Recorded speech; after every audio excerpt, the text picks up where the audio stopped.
For better or worse, one thing we are going to be doing in this class is a lot of reading. That's one of its purposes, to help you learn to read faster. Some of this just involves repetition. Much like developing an athletic ability, like running speed, you need to practice to do it well. But there are also some shortcuts you can take to help you along the way. This video is the first essentially of a three-part video that ultimately is going to talk to you about how to read academic articles quickly. In this first part, I will review the different types of sources we read in political science. The second video talks about what types of information you find in those sources, particularly how we distinguish research and opinion. And then the last video goes into detail on how to read academic research articles, a very specific and difficult type of reading. But first, let's talk about sources. I gather readings for you from a variety of places, including books, academic journals, mass market journals, think tanks, and news media. When I went to school, the difference between these was really clear, in part because we read things in hard copy and they all just look really different. But it's much more difficult right now to tell the difference. This is partly because you are consuming most of your information online, but it's also because the lines between types of sources and types of readings has actually blurred. Books remain one of the easiest formats to recognize. If you are reading a book online, you should be able to identify the title,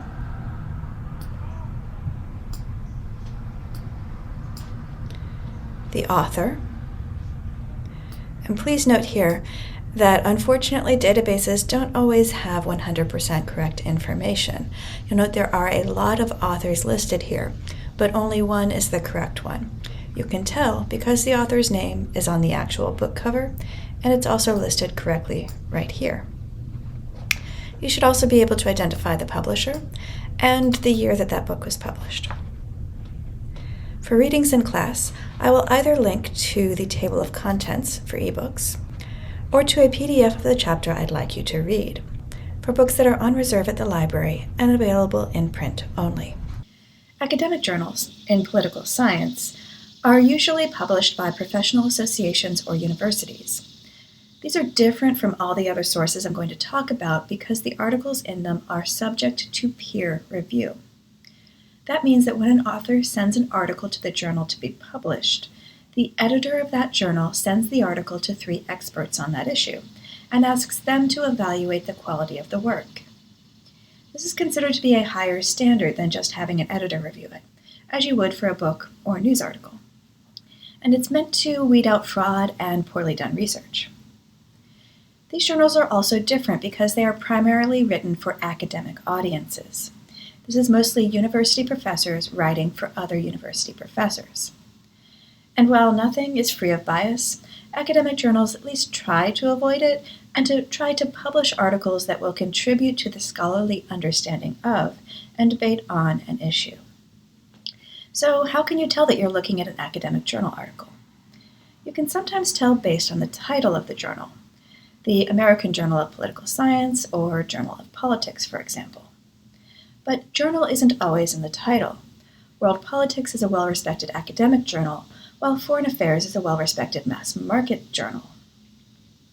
If you're searching within the library, their database will tell you if a source is peer-reviewed or not. You can also often find them in academic databases like JSTOR, but not everything in these databases is an academic journal. But it is usually based on what the articles look like. Articles in these sources are generally longer. They have abstracts, and they cite a bunch of sources. This is usually found at the end in a nice long list. By contrast, what I am calling mass market journals are written for a policy or for a general audience. These articles tend to be shorter and more readable, but they may not cite their sources. For this class, I will often use articles from Foreign Affairs and Foreign Policy. These tend to offer more depth and analysis than a news article, but are otherwise relatively similar.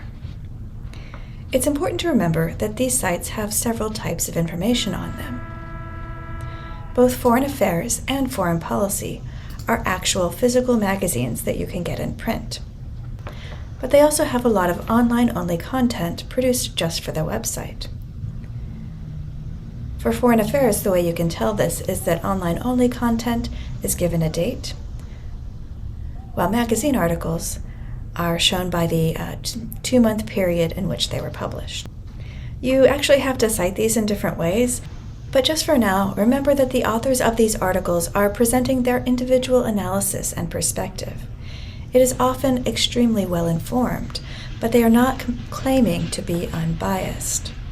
These sources are credible, but not scholarly. I also assign readings from news media like the New York Times, Wall Street Journal, or The Economist.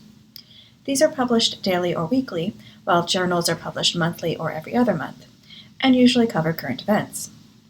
As with all sources, it's important to remember that news sources produce a lot of type of content. Sometimes it's straight news, where authors try to present unbiased facts on current events. Sometimes articles will be feature or analysis that goes into more depth and may or may not present facts from a particular perspective. Opinion pieces, like op-eds, are usually written by dedicated columnists or guest authors, not regular journalists. Op-eds present individual people's opinions. Credible news sources will have all their content reviewed by editors and fact-checkers, and distinguish between the types of content they provide, so that you can tell an op-ed from a news story.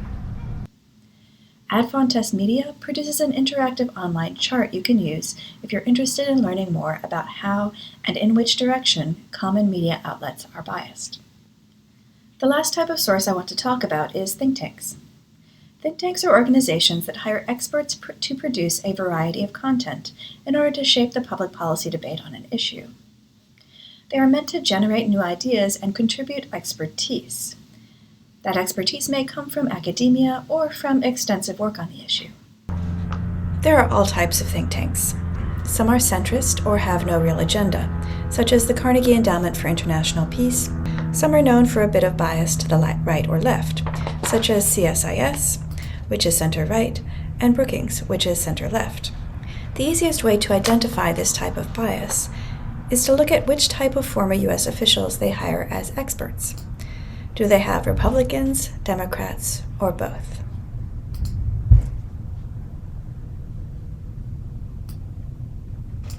Other think tanks have an explicit agenda. The Heritage Foundation and Cato Institute are well-known think tanks on the right, while the Center for American Progress fills a similar role on the left. Credible think tanks will be explicit about their perspective. If you click on About, when looking at their website, Heritage will tell you that they seek to define conservative values. Cato is explicitly libertarian, and the Center for American Progress is progressive. Remember to look beyond the first description, though. You can see that CAP presents itself as independent and nonpartisan, which is true. They are not affiliated with a political party, but nonpartisan doesn't mean apolitical. Just because a think tank has an agenda doesn't mean they don't produce credible research. Just be aware of what the agenda behind that research is. And even when there isn't a specific agenda behind think tank content, it's still representing the perspective of the author rather than representing an effort at unbiased analysis. If you would like more information on think tanks, or ideas on which think tanks to look at, I recommend the University of Pennsylvania's Think Tank Index. It doesn't provide details on ideology, but it does rank think tanks based on their influence on policy, both overall and based on the specific issues that they focus on. To conclude this first section, though, these sources vary in big ways and small: length, editorial review process, and the purpose for which they were created, among others. I have not covered everything. There are many places to find information online, but these are the major categories of sources that I will direct you to. Unfortunately, understanding where a reading comes from doesn't tell you everything you need to know about it, and that's what I'm going to discuss in the next video.